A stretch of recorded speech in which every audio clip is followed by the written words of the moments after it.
can hear me and see my slide. I'm Kylie, I'm a GP. I'm also a member of the HREC's National Research and Evaluation Ethics Committee. I'm presenting here on behalf of my team, and I know Rowena, Gail, Sally and Tang all in the audience. Thank you to everyone for coming. General practice, as you all know, is the medical discipline within primary care.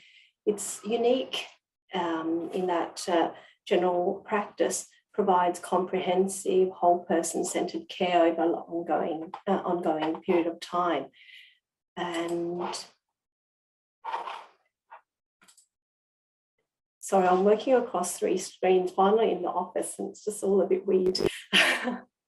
General practice is the largest medical specialty, and we work in urban settings, we work in rural settings, we work in remote settings, and I think everyone here on this call has seen a GP.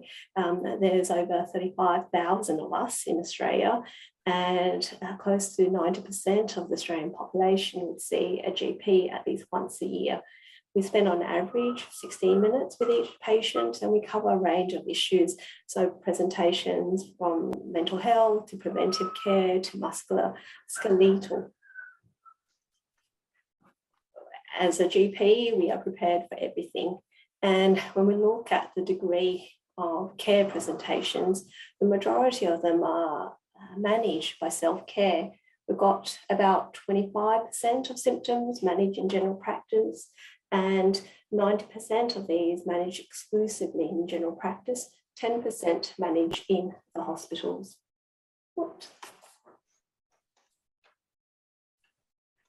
Now, most Australian GPs now use electronic health record systems. These electronic health record systems cover a whole range and include a whole range of variables, including things like demographics, got pre-existing conditions listed, immunisation history. We've got things like pathology results in there. We've got things like prescriptions in there, got reasons for each of the encounters. And we also have clinical assessments in our electronic health record system. Now, the primary use of GP electronic health record is to inform and enhance patient care, but its detailed and longitudinal nature recorded in electronic format during routine interactions at the point of care makes it extremely attractive as secondary use research data. And pooled data from general practice electronic health records provides very valuable insights into the GP workload as well as its delivery of care with fairly large sample sizes. It also allows us to capture things that may not be captured in other settings, and we can capture data from across the entire patient care journey. One example is the NPA's Medicine Insight dataset, which was funded by the Australian government in 2011. It firstly de-identifies general practice electronic health record data at source, then extracts longitudinal data from GP information systems using usually third-party data extraction tools such as Granite, and then takes it to a storage facility. And this has grown quite a bit since it was established in 2011. It has grown to, in 2018, over 600 participating general practices and over 2 million regular patient data in its data set. So it's grown quite quickly. Another example is the LUMOS program, which is a collaboration between New South Wales Health, the Primary Health Network and general practice, doing a very similar thing, de-identifying general practice electronic health record at source and then linking up with New South Wales Health and Registry data. And that has also grown to include over 250 participating GP practices and 2 million regular patients. So this is a very rich data set and has provided pooled data from GP practices, have presented opportunities for epidemiological studies, for large cohort studies, and also for pragmatic RCTs with randomization within the database at the point of care. For example, when a potentially eligible patient visits, the GP might see a computer-generated flag on their screen linked to the patient information system and consent form. Electronic health records can also be used for the recruitment by identifying patients who meet the eligibility criteria in the electronic health records. Electronic health records can be used for data collection as well by linking questionnaires to the electronic health record and to provide more coded fields in these records to evaluate outcomes. So lots of opportunities for research using electronic health record systems.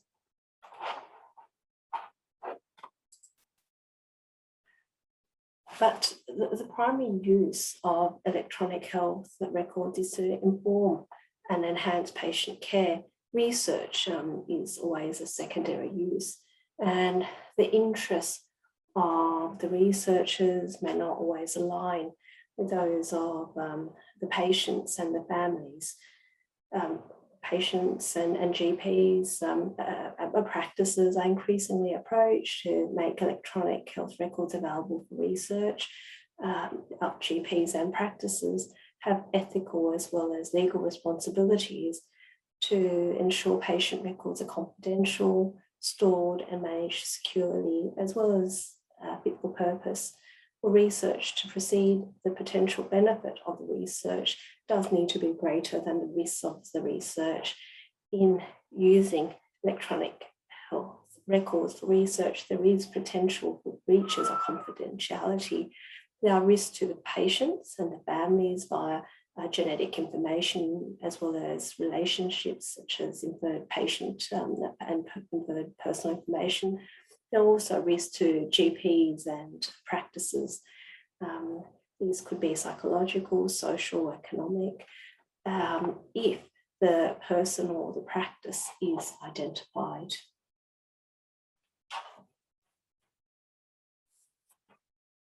To ensure confidentiality, we need good governance arrangements. The 5 SAFE framework has been adopted by several Australian and international agencies as a multi-dimensional structure to minimise risk. Under this framework, we think about safe people, whether the researchers have the knowledge and skills to use the data in an appropriate way. We think about safe project, with this research project deliver the public benefits in keeping with its objective. We think about safe settings, whether the physical and IT environment prevents unauthorized use. For instance, some locked room with personal authentication, are there high levels of data security with data management standards and infrastructure in place? We think about safe data next.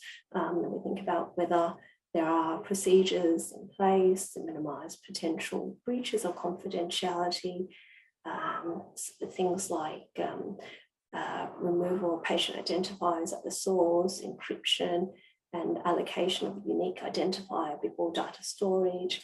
We also think about safe outputs.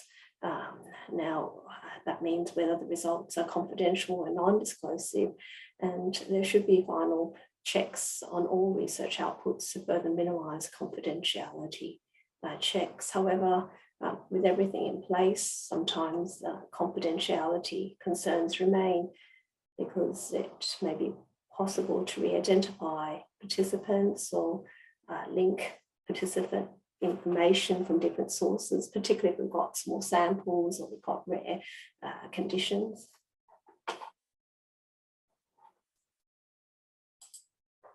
The other consideration in using pooled data is informed consent. Now, in large data sets such as this, using explicit consent may not be feasible or practical, and that we might be using opt-out systems. And here I've got an example from the NPS where they've got information on how to use the electronic health record, contacts for further information, and instructions to decline or withdraw by completing opt-out forms that is available from the practice reception or online.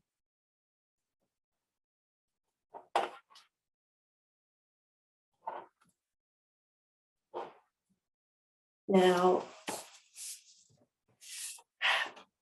I think we know there are benefits of using electronic health records for research, as well as potential risks to the patient, to the families, to the GP and the practice.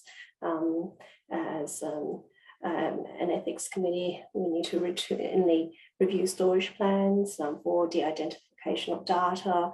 We need to consider security legislation, data backup, period of storage, and plans for destruction of data at the end of the project. Committees and GPs in their roles as custodians of the data need to make sure that there is a process for informing patients. It should be conveyed in a timely manner, meaningful, accessible.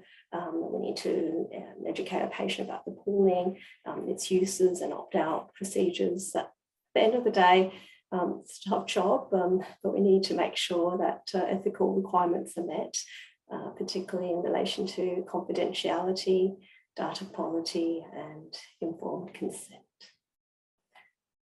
Thank you very much, and I welcome comments. Sorry, Paula, you're on mute. I know, I've just realised. If you want to stop sharing your screen, then people can see. Does anybody have questions that they would like to ask Kylie?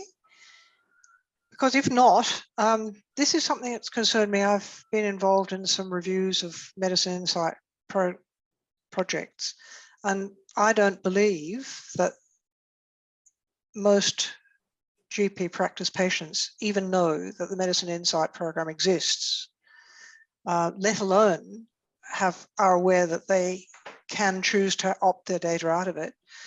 And if they were aware of it, they would be very worried that if they chose to opt their data out, the quality of their care would diminish significantly. They'd be very frightened to say to their GP, look, I don't want you to use my data, because they would be extremely concerned that this would affect their relationship with their GP, because this is what the National Statement in Chapter 4.3 calls an unequal relationship. So what do you believe is a truly ethical way of ensuring that these large groups actually have an opportunity to opt out? Look, I think patients need to know what is happening with their data. I think it is important that they are aware of what is happening with the data. This is a space that's moving very quickly. And I think there's, even among GPs, some GPs know, some GPs may not know. So for practices that are participating in, say, NPS or any other data extraction programs, it needs to be quite clear to the patients. A lot of us have made a lot of changes to our workflow in the last 12 months, 18 months, 2 years. Some of these have included telehealth, but if we are going into our practices, it should be clearly displayed. It should be displayed in the physical environment. It should be displayed in the practice website. And opt-out measures, does it need to include the GP, or should the patient just go through the reception or go straight to somewhere else? Yeah, the GP may not need to know. That's a counsel of perfection. It's a pity it isn't actually followed in all practices. Okay, we're going to need to move on.